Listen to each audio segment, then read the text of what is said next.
I know everything isn't quite the way we still think it needs to be. There's still some work, but we have come a mighty long way. And we have come this way because of those trailblazers who have gone on before us, who have allowed us to be able to do some of the things that we do. So we want to honor them. We have our youth. This is Youth Sunday. Amen. We thank God for the youth being in the house.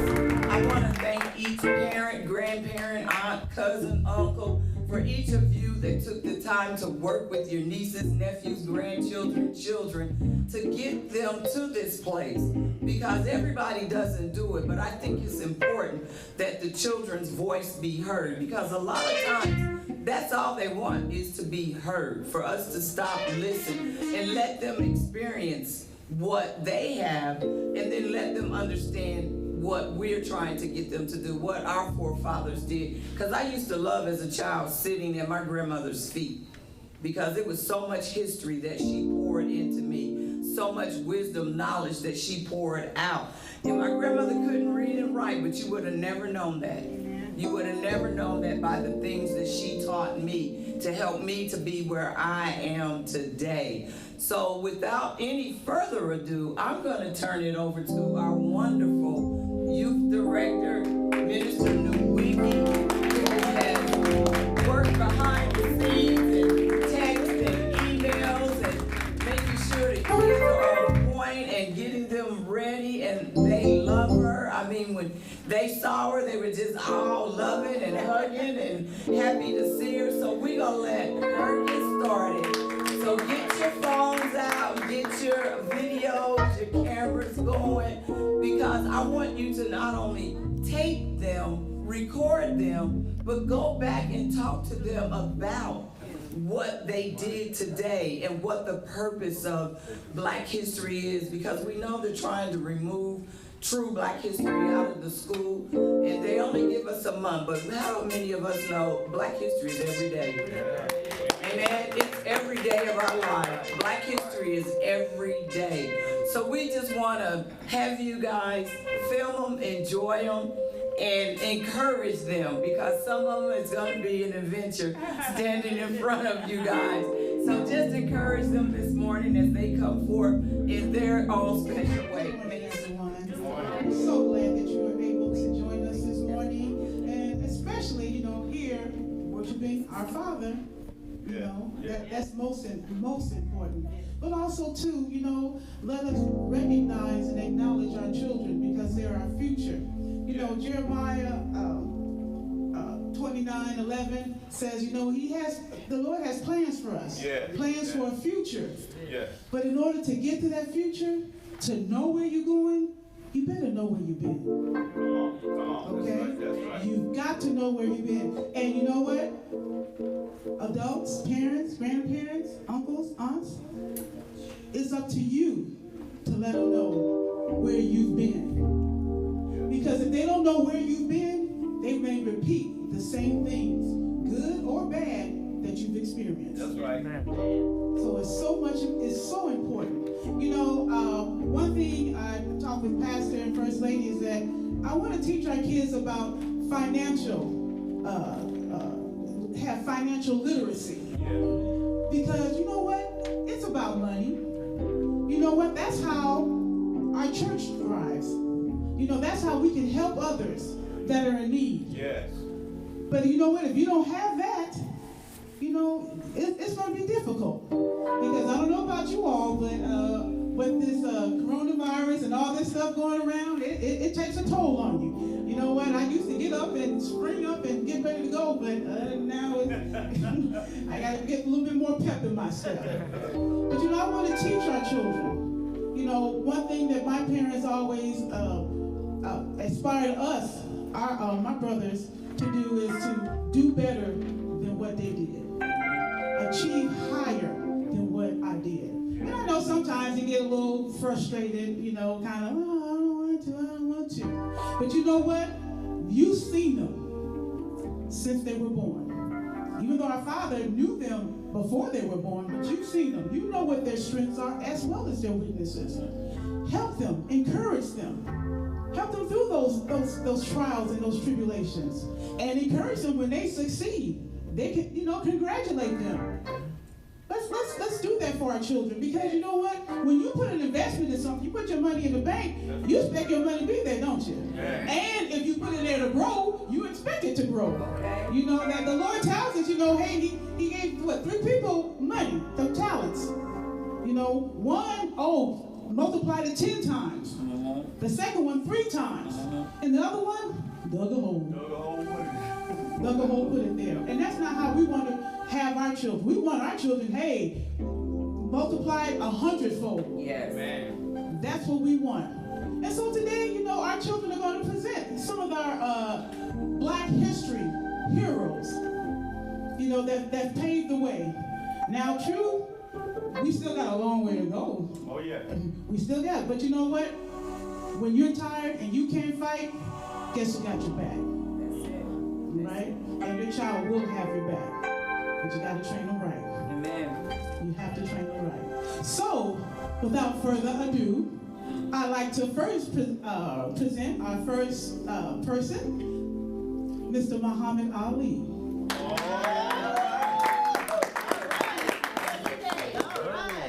right.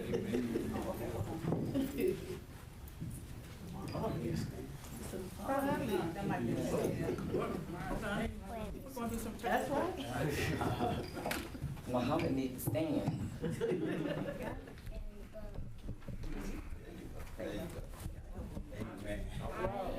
The greatest whoever did it,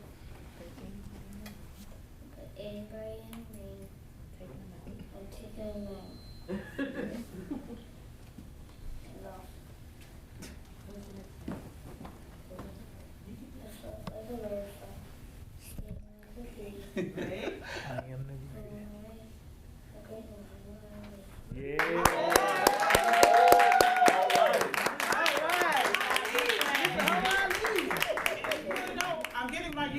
I'm training them. So they need to start learning how to take over. That's right. So I have Jacob and Darian that we'll be introducing. Can we take Madam C.J. Walker's pink fur? Oh. Can we take her pink off? She just want to show her riches. She is just beautiful. I love it. Oh man, she played. You will be on Facebook, YouTube, Instagram. So now we have introducing Madam C.J. Walker. Amen. Growing up wasn't easy for a woman like me. I lived in a shack with my 5 siblings with Ma and Pa. Me and I had challenges not to see, but challenges could not stop me. My hair, oh geez, my hair. You can't come if I don't, you there was the song sing in my day if I was born free. So should my hair, I'm the first Black female millionaire who sold her produce door to door. My people are beautiful and so is their hair. Madam C.J. Walker.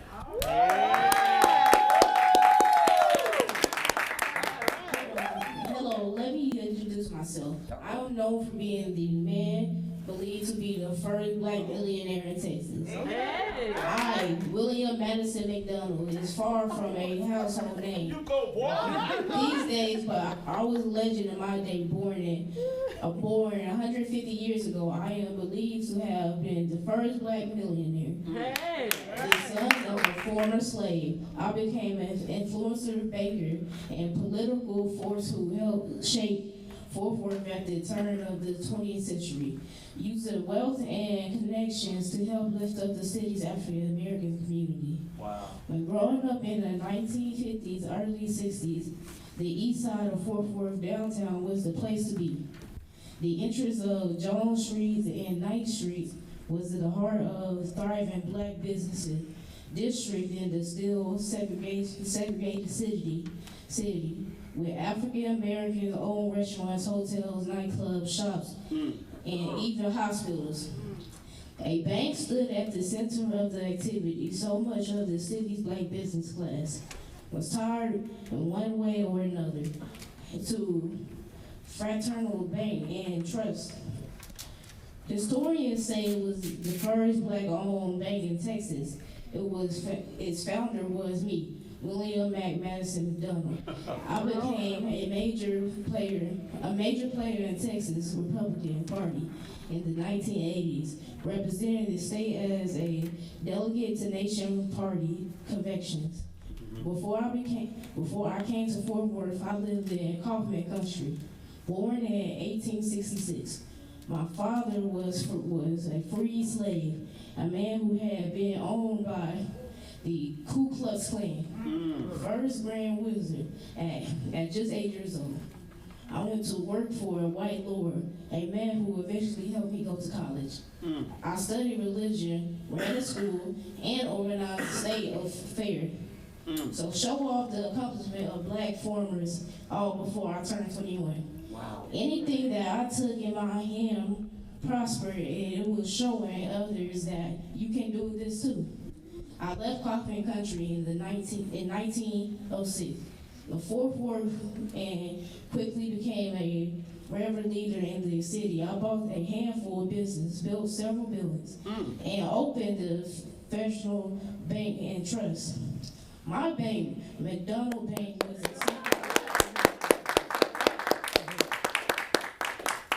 Excellent. And the reason why I chose William Madison McDonald for Darien is because that's his aspiration, to become a banker. Let's give him some history and let him know it can be done. Amen. honor of my life to serve you. I won't stop. In fact, I will be right there with you as a citizen for all my remaining days.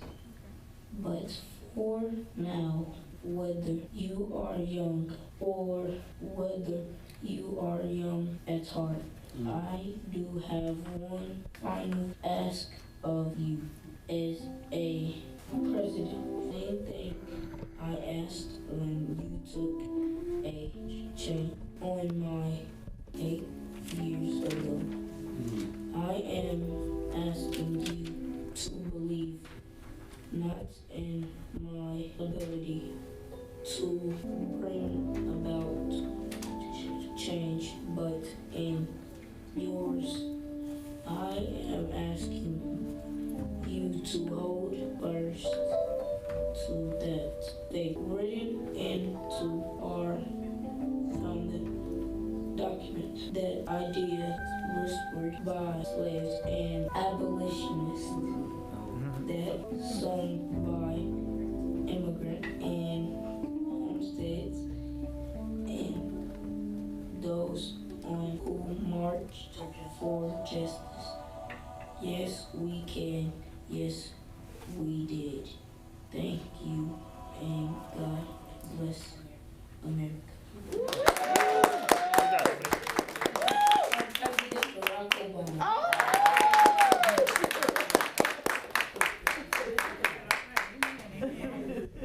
Be the first president to raise it. That's all right, that's okay. Barack Obama. Excellent job. Yes. Yes. Yes, he did. Yes, Yes. he did. You know what? And what really inspires me is that the fact that he had, when they saw him struggling, he received help. Yeah. Amen. That's what it's all about. And that what the Lord preaches on? Yes. Yes. Amen. Be helped one to Okay. another. Amen. Back in Fort over there next we take a battering for game and set. You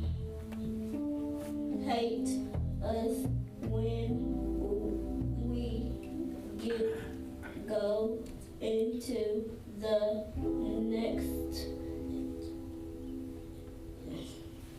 It's not or fault when you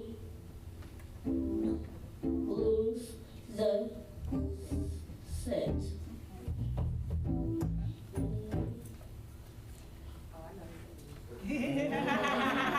Venus and Serena.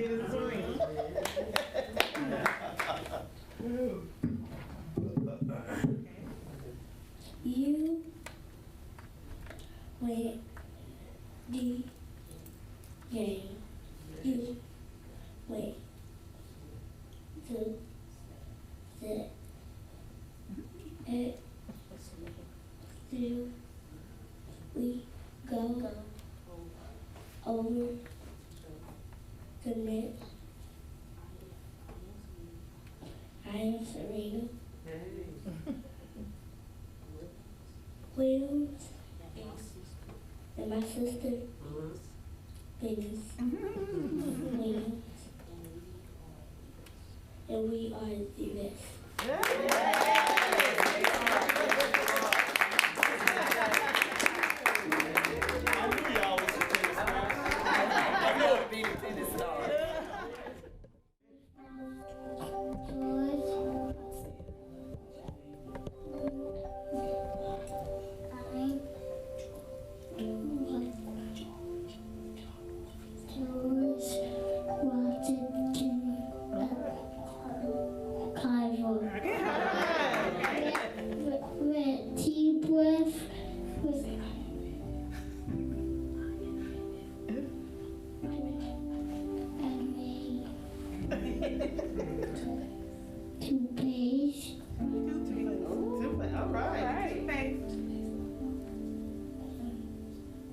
Peanut butter.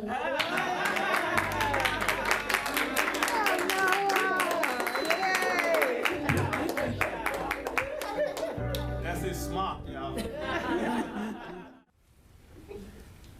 Nelson Mandela, born July 18, 1918, died December 5th, 2013. Nelson Mandela was born into the Denbu royal family in Mivo Union of South Africa. He studied law at the University of Fort Ware and the University of Witwatersrand before working as a lawyer in Johannesburg. There he became involved in anti-colonial in African national politics, joining the ANC in 1943 and co-founding its Youth League in 1944. The presidency, or how he became president. The presidency of Nelson Mandela began on 10th May 1994, wherein Nelson Mandela, an anti-apartheid activist, lawyer, and former political prisoner, was inaugurated as president of South Africa and ended on 14 June 1999. He was the first non-white head of state in South Africa. To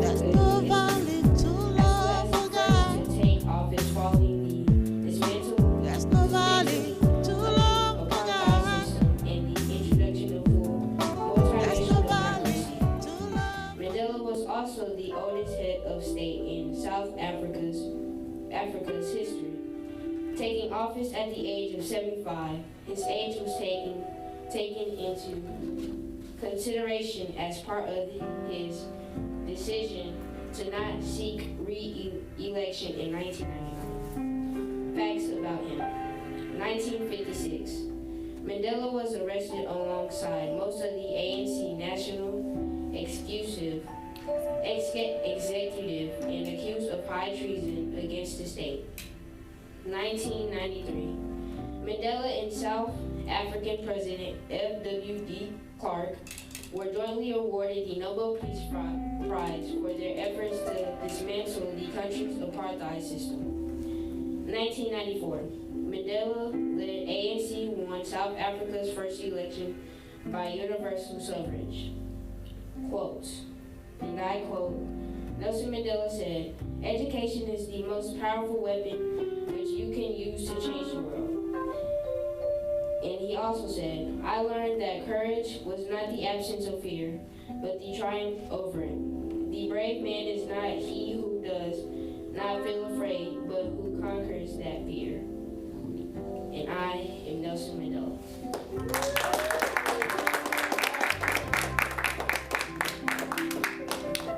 All right. Well, that concludes our portion for the children. Okay. But you know what? We're going to do something a little interesting. I would like for one of our adults to come up and say something to our children. Some words of encouragement. Come on. Yes. You know what? Children learn by example. So what they see you do, they repeat it.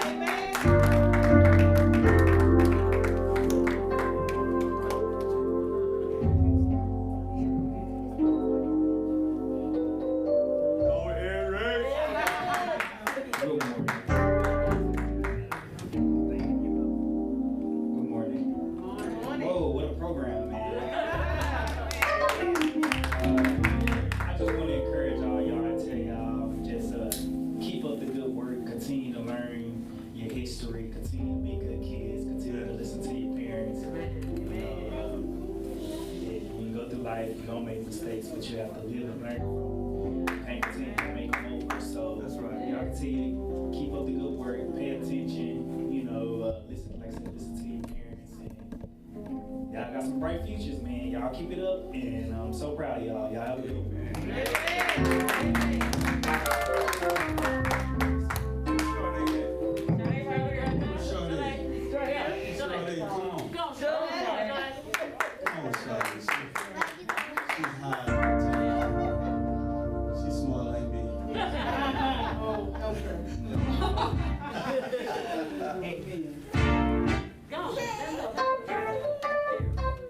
Good morning, everybody. Good morning. I just want to thank all y'all for participating in this Black program, this Black History program today. You all did an amazing job. Yeah. Even though some of you may have forgotten lines, but don't let that discourage you for your future. I just wanted to encourage y'all to keep learning about your history, keep God first, more importantly, and just learn how to live in unity with all races, not just our color, all races. Because that's most important, that we learn to get along. And I just want to thank y'all for coming out today. All right, thank you. Yes, now that we've heard from our younger generation, I like to, I always like wisdom. One thing my prayer for this year is, Lord, give me wisdom. And you know what? Those that are most wisest are those that have been around the longest. So, you don't mind, sir?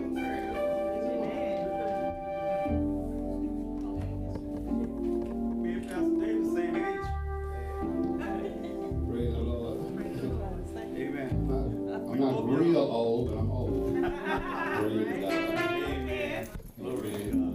I just thank the Lord, amen, that He brought us this far by faith. Amen. I can remember as you were going through your program, I could remember when I was a child. I remember I came out of Terrell, Texas, bless God. I'm like the organ player, praise God. I remember living there, and I remember them having a truck that would take black people out to the cotton field. If you've never seen a cotton field, I know that it's something to see. But working is even more something to see. I remember my parents getting on that truck and we going out to a cotton field. I remember them fixing me a little bag and everything. I said, bless God, what I'm getting ready to do. And, but we went out there and I got tired. I was hot. Bless God. But I experienced that. The experiences are the greatest thing. Yes. I experienced walking in a cotton field. And I guess I was 6 or 7 years old. Wow. I mean, I was really little. But I remember that truck coming. They had a truck that I guess whoever owned the fields would hire to go pick up people to work. I remember brought me all this way. 2022, my God. We didn't even think about being around that long back then. I was born in 1954. Amen. He said Nelson Mandela in 1957. I said, I was only 2 years old. I said, oh God, today. But it's a blessing to be here and to see how progress has progressed. Yes. You know, we still got a long, as she said, a long way to go. And people to really learn how to love each other and do for each other. And it's this barrier that we have that, you know, we don't want you to go, you can only go so far because of your color. Well, I don't know where we got that from, but they should get rid of that one. Amen. Because it's a blessing to be able to go forward, you know, and hope for your children to go forward and not have to experience racism and hatred. You know, my parents had to see that in their